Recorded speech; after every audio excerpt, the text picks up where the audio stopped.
Hey everybody, Icy Cat here. Today we are getting upgraded servers on both PlayStation and Xbox, so console players will now be brought up to speed with the same PC server quality experience. So for console users, if you want to know all the details, then let's talk about it next.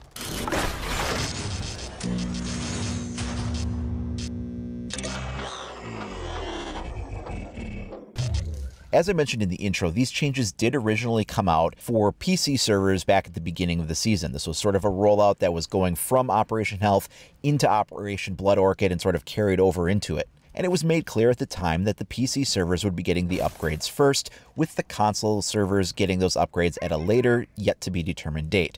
Well, today, Ubisoft came out and let us know that this information was hitting right now. These changes have already gone live as of today, Monday, October 30th.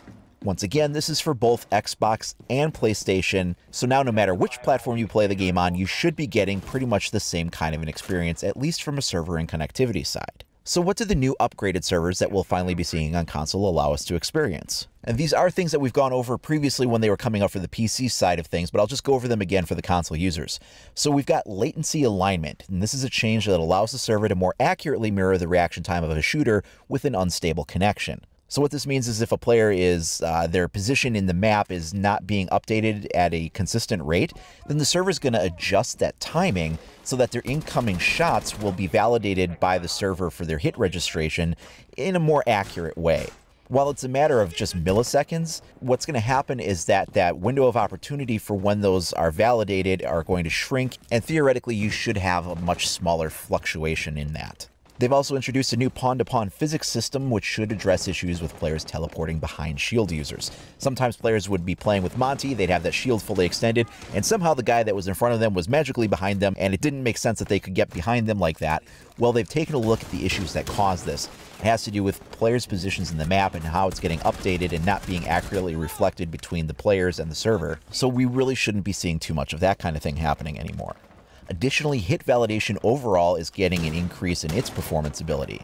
They're reducing the upper limit on the latency required to initiate extra hit validation steps. Replication improvements will also be noticed.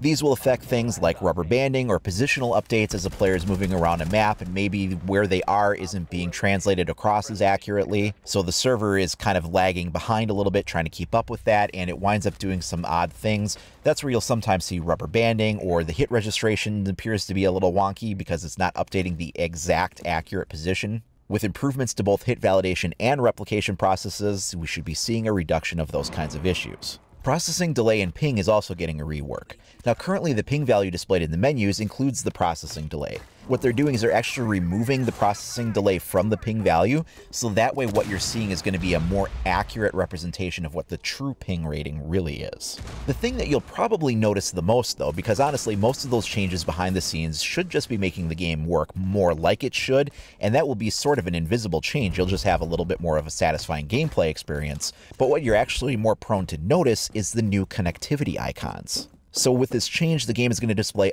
up to 4 icons in the upper right corner of the screen. And these 4 icons denote the quality of your gameplay experience. So you're going to be dealing with a ping icon, a connection icon, an update rate icon, or a host icon. And if you're having any kind of quality issues with your connectivity, these will display in the corner letting you know where the problem is coming from. If they display on your screen, they're going to come in one of 2 states. Each state is going to be adjusted more aggressively depending on which state it's in. So let's talk about the latency icon. This will appear when your ping is high.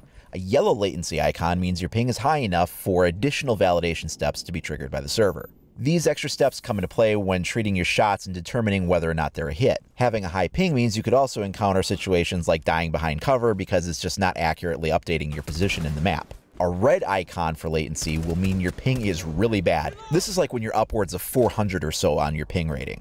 Being in that state for a long time could result in the player being kicked from the server entirely. When the latency icon is red, most of your hits are going to be rejected by the server, and they say that this is an intentional process. So when you see that turn red, you're going to have some problems. The connection icon will appear when you're experiencing a packet loss or latency instability. If this icon comes up, that's where you're going to see more of that rubber banding or hit validation problems. And you will experience more of these issues if that icon turns from yellow to then red. That will just increase the frequency with which those issues will occur. Then you have the update rate icon. So this is going to come up when your frame rate is dropping or it's not really stable. This can also cause hit validation issues and just overall latency. If this goes red, you're also going to be noticing an increase in rubber banding issues. Finally, there's the host icon. So this one will pop up when the server itself is experiencing issues and is unable to preserve the state of everything that's going on. All players connected to the game server will see the icon appearing at the same time because this problem isn't on any one player's end, it's on the server side of things. When you see this one pop up, you're going to experience rubber banding, latency, hit registration issues, and those effects are going to be more noticeable if the icon is red. Now, one thing Ubisoft does say is that this is going to actually make a more uncomfortable gaming experience for players that traditionally have high ping ratings. More of your shots are going to be intentionally rejected by the servers, and they say that this is an intended behavior. Now keep in mind that when these icons pop up, this means that these problems are occurring, and whether they're a moderate yellow frequency or like a severe red frequency, you'll get that feedback on screen letting you know. But the upgrades to the servers should make it so that these things aren't coming up as much. It's just that when they do happen, you'll have a more informed state as to what's going on. Once again, this change does go live today, Monday, October 30th, for both the Xbox and the PlayStation 4, with PC having already gotten these upgrades in the weeks before. Now, as always, if you want to stay up to date on all the latest news, tips, tricks, reviews, walkthroughs, and more for Rainbow Six Siege, then please do like and subscribe. Also, make sure you click that notification icon so you are alerted as soon as I upload new information. Additionally, you can follow me over at IcyCat25 on either Facebook or Twitter. Thanks a lot for watching, everybody. We'll see you next time.